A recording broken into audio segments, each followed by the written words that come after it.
You've been thinking about this all wrong. When founders talk about diversifying sourcing, they talk about it like it's a brand level decision. We're moving to Vietnam, or we're getting out of China, we're going domestic. But sourcing is not a brand level decision, it's an SKU level decision.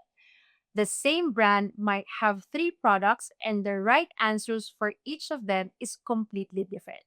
One belongs in Vietnam, one should stay in China, and one should run across both at the same time.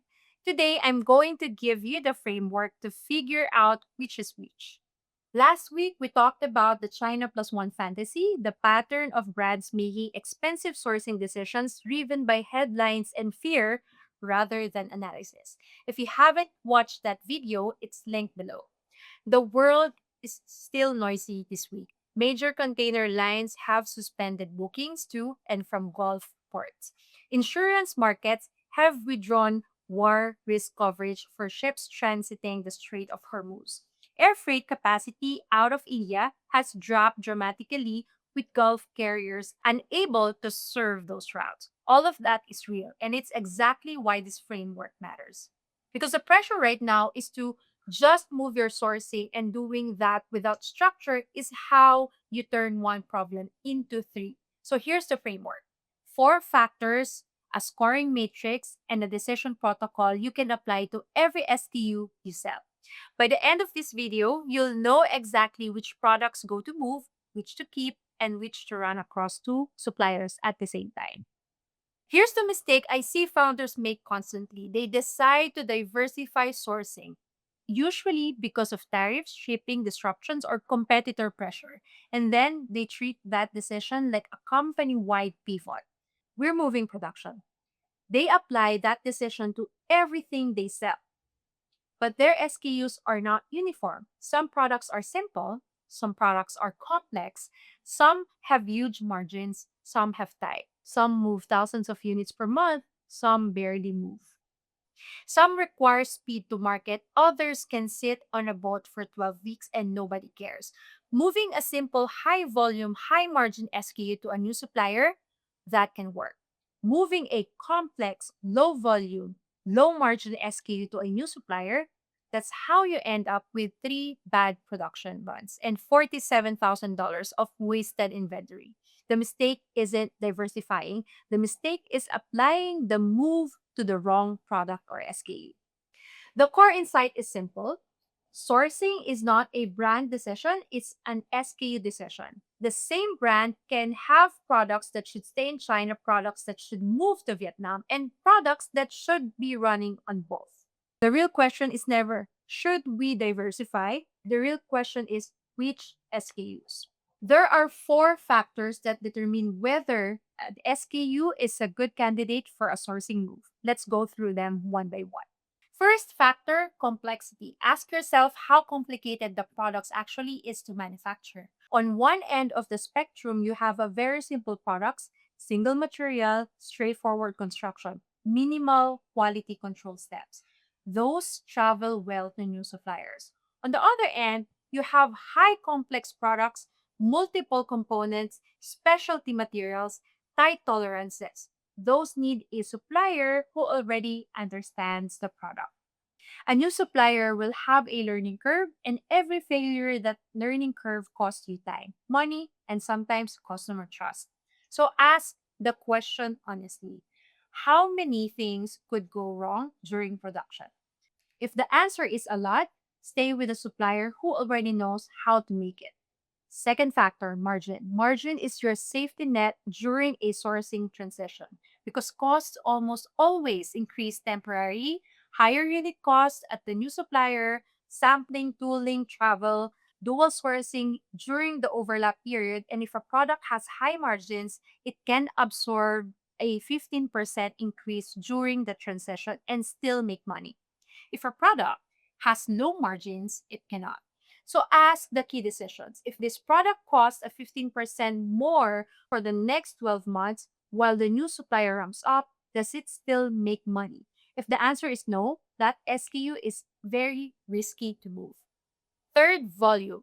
Suppliers prioritize customers who bring volume. And if you move an SKU that generates $80,000 a year to a new supplier, you are not their priority customers. You're a side project. But if you move an SKU that generates $500,000 a year, now the supplier has incentive to perform.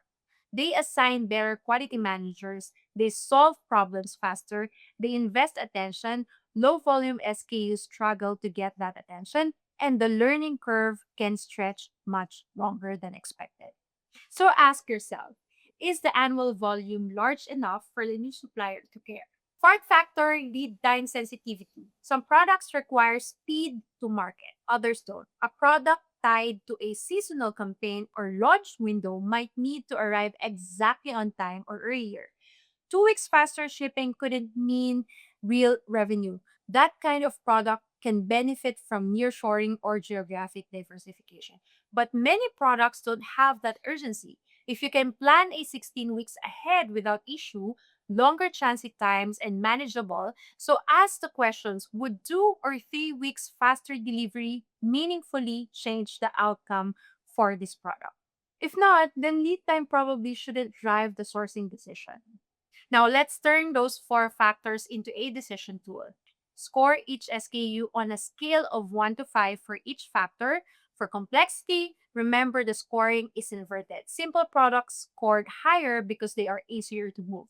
So here's the scoring logic. For complexity, a score of 1 means extremely complex, multiple components, high tolerance, specialty materials. A score of 5 means extremely simple, basic construction, standard materials, minimal quality control.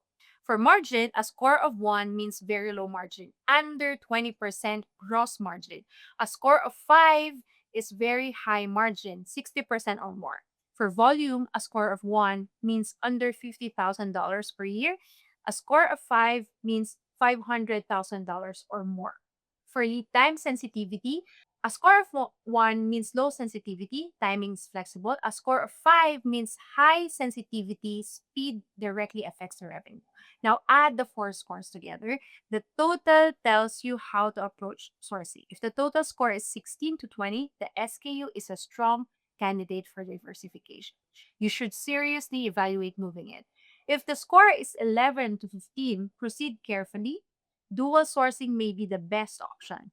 If the score is 6 to 10, it probably should stay with the current supplier. The risk outweighs the benefit. And if the score is 4 or 5, absolutely do not move it right now. The conditions are too risky.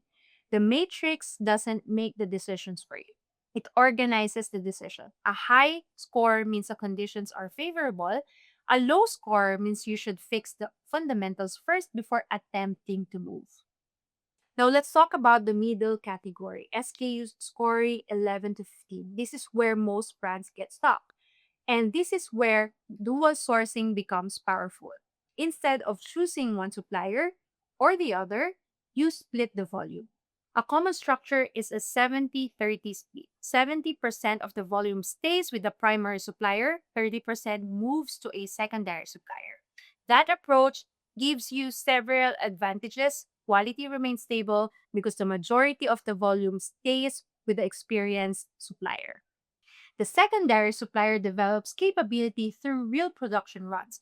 You gain negotiation leverage because neither supplier has complete control, and you build redundancy if disruptions occur.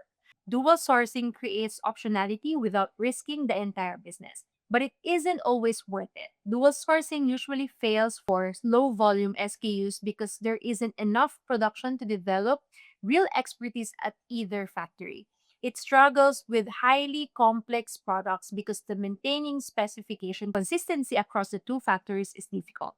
And it rarely works for very low margin products because the overhead cost becomes too high. The best candidates for dual sourcing are high volume products with moderate complexity and healthy margins. Before we close, there are two connections I want to make very clear. First, finance. Every sourcing scenario changes the P&L. A new supplier might increase unit cost by 15% for 12 months before stabilizing. Finance need to model the transition economics, not just the long-term outcome. Many brands fail during the transition period because they underestimated the temporary cost increase. Second, marketing. Lead times affect campaign planning. If a product moves from a 10-week lead time to a 16 weeks lead time, marketing needs to know. Launch schedules change, inventory builds change, customer messaging changes. Supply chain decisions ripple through the entire business. That's the move supply chain flywheel in action. Supply chain decision affects cost, finance models, the margin impact, supply chain changes lead time, marketing adjusts campaign, and availability messaging. These conversations must happen together, not sequentially. Here's what I want you to do this week. Pull your top 10 SKU by revenue, score each one on the four factors, add the numbers. You will immediately see which products are strong candidates to move, which would stay exactly where they are, and which belong in a dual sourcing model. The SKU sourcing matrix template is available in this week's Unbox weekly newsletter. The link is in the description. Go download it and run the exercise. Next week, we're tackling the next question: domestic versus overseas sourcing. When your shoring actually means the math, not in theory, in real landed cost numbers. Subscribe so you don't miss it, and tell me in the comments when you look at your SKU lineup right now, which product feels like they need to move and what's actually holding you back. I read every comment. See you next week.